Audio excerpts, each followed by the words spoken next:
Bienvenidos a Milenio Mercados en Perspectiva. Como todas las semanas estamos aquí, el licenciado Jorge Gordillo, director de Estudios Económicos de Cibanco, y su servidor Manuel Somoza, para platicar con ustedes de temas económico-financieros en México y en el mundo. Y yo les adelanto, como siempre, que tuvimos una mala semana bursátil. Los índices de las principales bolsas del mundo estuvieron en números rojos con algunas pequeñas excepciones. Por ejemplo, el Nikkei estuvo positivo en 0.37 para traer un acumulado en el año de rendimiento del 13.71. Estos son rendimientos en las monedas locales. La bolsa de China, el Shanghai Composite, perdió el 1.68, pero trae un rendimiento acumulado del 13.37. El Eurostock 600 trae una pérdida de 1.63 en la semana, pero un rendimiento acumulado positivo del 6.54. El Dow Jones, el Standard & Poor's y el Nasdaq fueron perdedores con 0.14, 1.03 y 1.36 respectivamente. Sin embargo, los acumulados se ven bastante bien. El Dow trae 11.59 en el año de rendimiento positivo, el Standard & Poor's 20.51, magnífico rendimiento, y Nasdaq 21.68. Y la peor bolsa del mundo es la Bolsa Mexicana de Valores, que acumula una pérdida de 11.48 en los primeros 10 meses del año, y en la semana tuvo una pérdida del 1.9%. El peso con respecto al dólar se mantuvo en los mismos niveles, 19.99 fue el cierre. El euro contra el dólar cerró en 1.09, subió un poquito el euro, una décima, y el petróleo cerró en $71 por barril el WTI, lo cual también significó una pequeña alza en relación a la semana anterior. O sea que eso fue. Sin embargo, yo diría que esto se da en un entorno donde las noticias económicas en general han sido buenas. En los Estados Unidos, también en Europa, hasta en México tuvimos un buen tercer trimestre. Los resultados de las empresas al tercer trimestre también han sido mejores a los previamente estimados. Sin embargo, las expectativas de los directores generales o financieros cuando hablan del futuro no son tan optimistas, y eso le imprimió mucha volatilidad a los mercados. Hubo acciones como Microsoft o Meta que superaron las metas establecidas para el tercer trimestre. Sin embargo, las acciones bajaron porque en el guidance la expectativa no fue tan buena. Pero también sorprendieron algunas empresas con resultados muy positivos, como es Amazon. La que sorprendió porque no alcanzó los resultados esperados fue Apple. Pero por lo demás, la verdad que la economía norteamericana, y lo vamos a comentar más adelante, se ve bastante firme, igual que las economías a nivel mundial. Vamos a empezar con Estados Unidos, porque una de las cosas que más ruido le metió a los mercados en la semana, obviamente, fueron las elecciones. Gracias, Manuel. Saludos a todos. Exactamente, entramos en la recta final ya de las campañas electorales para presidente de Estados Unidos. Las elecciones son el martes y bueno, estamos ya a pocos días y la contienda sigue estando en el rango del error. O sea, está demasiado parejo la contienda. Por momentos el mercado ha dado la impresión de que el republicano trae ventaja en la contienda, pero es una ventaja completamente marginal, está muy, muy cerrado y agarre a las elecciones en un contexto muy interesante, porque la economía norteamericana, como dices, muestra resiliencia, está fuerte hasta el tercer trimestre, tiene buenos datos, con excepción del último dato que salió de empleo, pero de ahí en fuera la economía está bastante bien y así nos agarran las elecciones. El problema está en la incertidumbre porque todos los temas de campaña y sobre todo en los últimos días que han dicho los dos candidatos son demasiado diferentes, atacan la mayoría de las variables, tanto económicas como de seguridad, como sociales, de manera diferente y generan pues el miedo suficiente como para decir, bueno, estamos sólidos, pero ¿qué puede pasar o qué pueden provocar sus ideas el próximo año con los niveles que tenemos de tasas de interés, etcétera, etcétera? Estoy de acuerdo contigo, la verdad, la elección está en el aire, la moneda está en el aire, puede ganar cualquiera de los dos.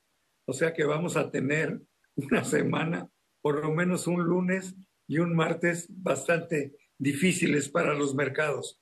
Pero decías muy bien, la economía norteamericana va francamente bien.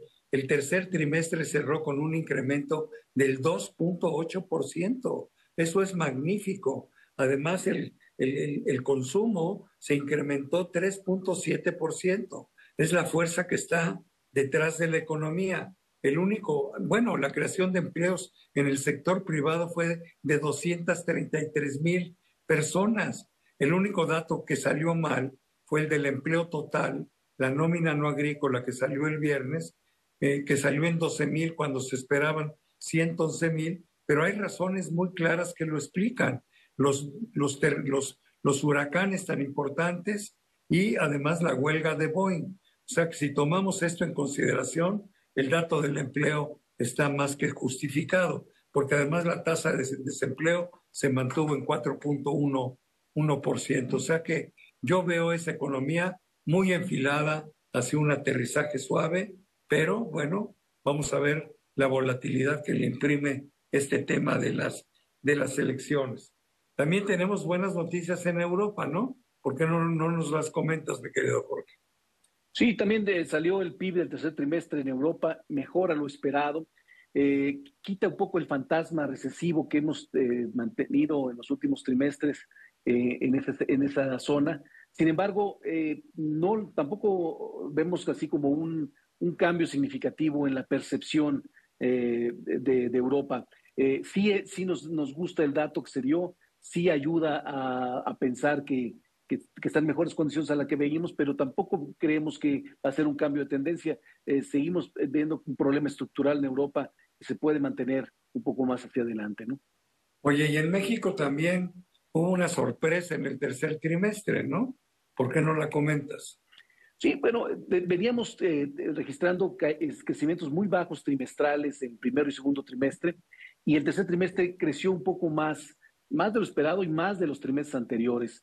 1% con respecto al trimestre anterior, la economía mexicana sorprendió, pero en términos anuales el crecimiento sigue siendo muy complicado, 1.5 de crecimiento en términos reales, que teníamos unos 6, teníamos 1.3 en el primer semestre del año.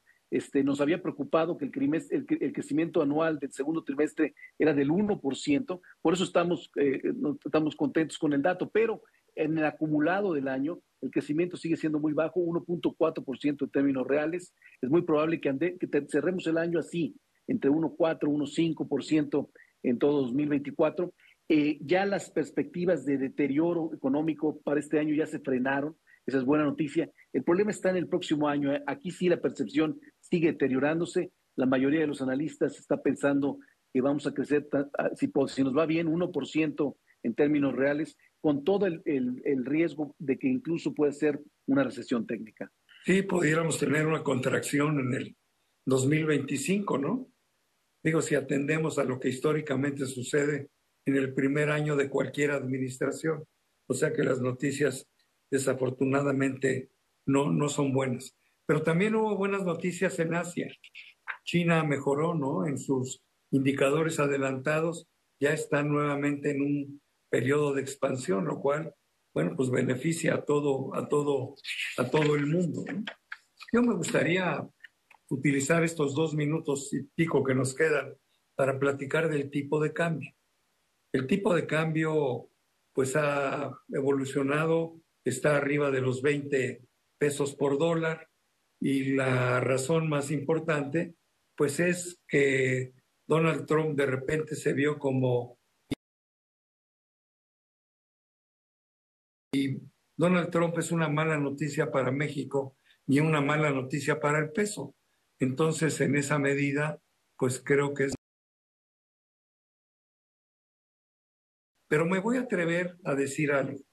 Si en las elecciones gana Kamala Harris, que ojalá y así suceda, creo que el peso podrá recuperar algo de terreno. Sin embargo, si gana Trump, sí creo que vamos a poder ver al dólar en 21 pesos y no en 20 como lo estamos viendo, ¿no? O sea que para mí sí sería una pésima noticia que ganara este señor la Casa Blanca. No sé, ¿qué opinas tú del tipo de cambios? De las cosas más difíciles de proyectar o de pronosticar, pero pues yo sí veo claro esas dos tendencias, por lo menos ahorita. Bueno, es muy importante hacerle notar a la audiencia cuál es la función del tipo de cambio, porque el tipo de cambio, al ser de libre mercado, lo que primero hace es absorber toda la incertidumbre y miedo que hay en el entorno. Entonces, toda la situación de preocupación que hay por los cambios constitucionales internos en el país, por los cambios de gobierno, ahora por las elecciones en Estados Unidos, no necesariamente le pegan a los fundamentales de la economía, no necesariamente nos sacan de contexto. Primero lo refleja el tipo de cambio, se ve presionado como una válvula de escape, y en la medida que estos miedos no se vayan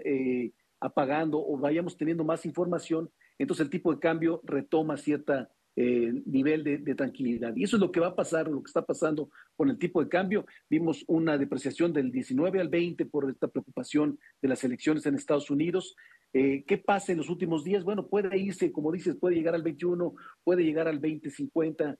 No importa, lo importante es que hoy el mercado simplemente refleja esta incertidumbre. En la medida que conozcamos la información, es muy probable que el tipo de cambio corrija algo del miedo que se vio en estas semanas. Y bueno, si el candidato que gana le gusta al mercado, bueno, la corrección va a ser más fuerte que la otra. Eso sí. Bueno, pero en concreto, ¿estás de acuerdo conmigo que Trump sería peor noticia que la de Kamala?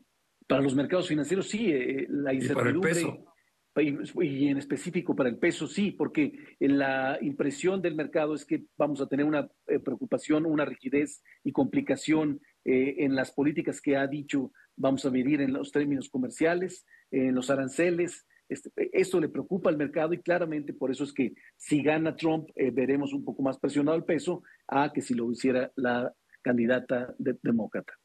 Pues mil gracias, mi querido Jorge, se nos acabó el tiempo, pero sobre todo le doy las gracias a todos ustedes por estar con nosotros semana a semana aquí en Milenio, Mercados en Perspectiva.